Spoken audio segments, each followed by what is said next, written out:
Dans le film Le Retour de Broly, Goku apparaît brièvement pour aider ses fils Gohan et Goten. Mais imaginons qu'il aurait pu venir plus tôt. Qu'est-ce qu'il se serait passé? Aurait-il livré un beau combat face à Broly? Aujourd'hui, on se retrouve pour un What If Dragon Ball en compagnie de Captain Barbu. Bonjour à toutes et à tous et merci à Baymon de m'avoir invité dans cette vidéo, on espère très sincèrement que ce What If vous plaira. Avant de commencer la vidéo, je vous invite à vous abonner à la chaîne et à liker cette vidéo, car ça permet de soutenir la chaîne. Je vous remercie les gars, vous êtes les meilleurs. C'est parti!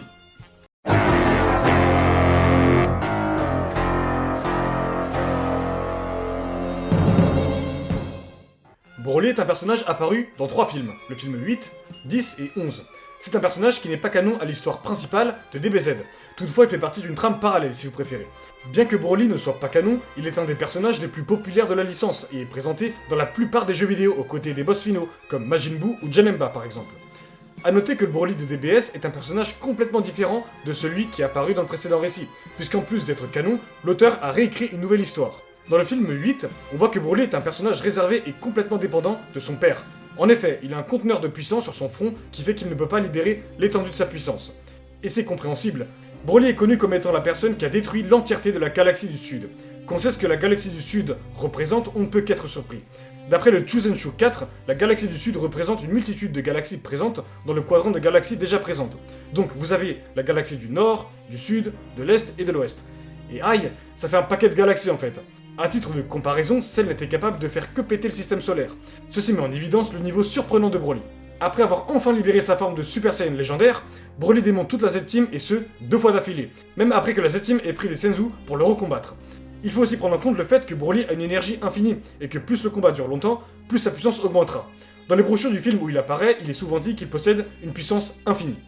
Bien sûr c'est un film, et Goku a évidemment gagné, mais dans des conditions particulières. Il a absorbé l'énergie de ses amis afin d'obtenir un boost de ki x 1000, comme c'est dit dans la brochure du 8ème film. C'est de cette manière que Broly a été vaincu, il n'aurait pas pu être vaincu autrement. Et ceci n'a même pas été suffisant pour le vaincre, puisqu'il revient dans le 10ème film. D'ailleurs, il revient dans sa forme de Super Saiyan classique, la forme qu'il avait lorsqu'il était adolescent. Autant vous dire qu'ici, Broly n'est là que pour se venger et rien d'autre. Même Gohan, qui s'est toujours entraîné dans ce film, contrairement à celui de la saga de Buu, se fait démonter dans tous les sens. Pourtant, le Super Saiyan 2 était censé être la forme la plus puissante de cette époque. Mais Gohan s'est vite fait rattraper par la réalité. Broly est juste trop fort. Broly sera vraiment vaincu lors du Kamehameha familial, où Goku, Gohan et Goten enverront toute leur énergie pour envoyer Broly sur le soleil. Et bien sûr, c'est cette entité suprême qui aura raison de lui, et non pas le Kamehameha familial. Le film 11 aborde le sujet d'un clone de Broly, mais le seul moment qui nous intéresse est à la fin, où Kaio demande à Goku d'aller s'occuper de Broly avec Paikuan, car elle fait encore du grabuge en enfer. Ce qui signifie qu'il était déjà là-bas depuis la fin du précédent film. Mais il y a une question qui se pose, comment Broly a-t-il pu revenir du coup surpuissant que Goku lui avait infligé dans le 8ème film? Parce que oui, Broly a eu son ventre complètement ouvert. Au début du film 10, on voit qu'il erre sur Terre durant 7 ans, et ce dans la glace, et c'est les pleurs de Goten qui le fera péter un câble et sortir de cet endroit. Il ne va s'agir là que d'hypothèses, mais il est possible que son statut légendaire fait qu'il ait pu se régénérer d'une manière ou d'une autre. Par exemple, il a pu survivre à la destruction de la planète Vegeta grâce à sa boule de protection, il a aussi pu protéger son père. Bon, alors imaginons que Goku arrive plus tôt que prévu car il sent qu'il y a un danger sur Terre. On imagine que Goku a fait appel à Baba la Voyante de la même manière que pour le 25ème Tenkaichi Budokai. S'il arrive, c'est au moment où Gohan se fait littéralement démonter par Broly, et on peut avoir une scène qui se rapproche de celle de Gohan vs Bojack quand Goku met sa patate de forain. Sauf que là, Broly pourrait le voir venir, donc il pourrait juste se prendre le coup sans broncher. Broly reconnaît alors Goku et lâche Gohan par terre. Techniquement, Goku a le Super Saiyan 2 et 3, ce qui pourrait illustrer un des meilleurs combats de tout Dragon Ball. Tout d'abord, Goku se mettrait directement en Super Saiyan 2 car il sait d'avance que le Super Saiyan normal, de base, n'arriverait donc pas à le vaincre. Il le sait puisqu'il l'a déjà affronté dans le film 8 et cela n'a pas été suffisant, donc logique. Broly semble être dépassé par Goku durant un court instant, mais Broly va vite prendre le dessus car son énergie ne fait qu'augmenter, ainsi sa capacité d'adaptation a rapidement raison de Goku. Celui-ci sent les coups de Broly qui deviennent de plus en plus forts, et pendant ce temps-là, Goten et Trunks partent chercher du renfort et notamment des Senzu. Durant ce temps, Goku est en difficulté, il a beau lancer son plus beau Kamehameha, Broly se le prend tranquille sans aucun souci. Vegeta arrive dans la bataille pour affronter Broly à son tour, mais il se fait quand même démonter, et ce même en Super Saiyan 2, car oui, Broly parvient à les gérer tous les deux. Goten et Trunks reviennent avec Gohan et Piccolo, et cette fois-ci c'est Goku et Vegeta qui vont prendre une pause dans ce combat-là. Gohan retente et bien qu'il arrive à résister quelquefois, il se fait quand même démonter. Goku n'a pas d'autre choix que de se transformer en Super Saiyan 3, et cette fois-ci Broly semble être dépassé bien qu'il présente une certaine résistance. C'est avec l'attaque du dragon que Broly périra, Goku possède cette technique depuis un moment. Concrètement, dans ce what if, qu'est-ce qui pourrait se passer ensuite?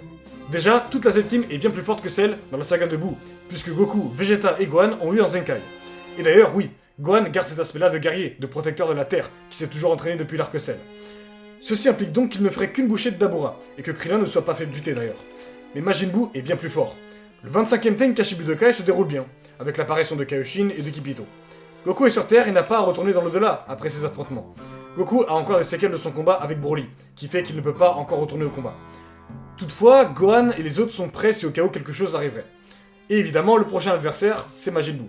En effet, dès qu'il sort du cocon, c'est Gohan qui va avoir l'honneur de l'affronter. Et c'est surprenant, Gohan arrive quand même à le gérer, mais la régénération de Buu fait qu'il s'épuise, et à long terme, Buu gagne. En plus de gagner, Buu décide de l'absorber car il a vu qu'il était en difficulté. Buu devient alors une sorte de Buu Gohan. Piccolo et Vegeta pètent un câble quand ils voient que Buu est devenu trop puissant. Goku voit ça depuis le palais divin avec Dende, mais il doit se soigner car il ne peut pas encore combattre. Dende lui propose alors un soin, mais qui mettra sûrement du temps. Piccolo appelle Goten et Trunks et leur dit d'aller chercher Goku immédiatement. Lorsque Buu absorbe Gohan, il prend sa puissance mais aussi ses caractéristiques physiques et mentales. Vegeta arrive quand même à mettre quelques coups à ce fameux Buu Gohan, mais il se fait démonter. Pile au moment où Vegeta va se faire buter, Goku apparaît et veut confronter ce Buu Gohan. Il dit qu'il n'est pas sûr que le Super Saiyan 3 viendrait à bout de ce Buu Gohan, mais bon, il doit quand même essayer. C'est un combat qui semble équitable, bien que Buu utilise sa régénération. Au même moment, Kaioshin parle d'une technique méconnue de beaucoup de monde, la fusion Potala. Il affirme que si Goku et Vegeta venaient à fusionner, Buu Gohan se ferait démonter. Buu Gohan ne veut pas laisser les deux guerriers fusionner, mais Piccolo va venir à la rescousse pour faire une distraction. Manque de bol, il va finir par se faire absorber lui aussi, décidément. La chose étant que la fusion serait permanente d'après Kaioshin, et ceci inquiète Goku et Vegeta.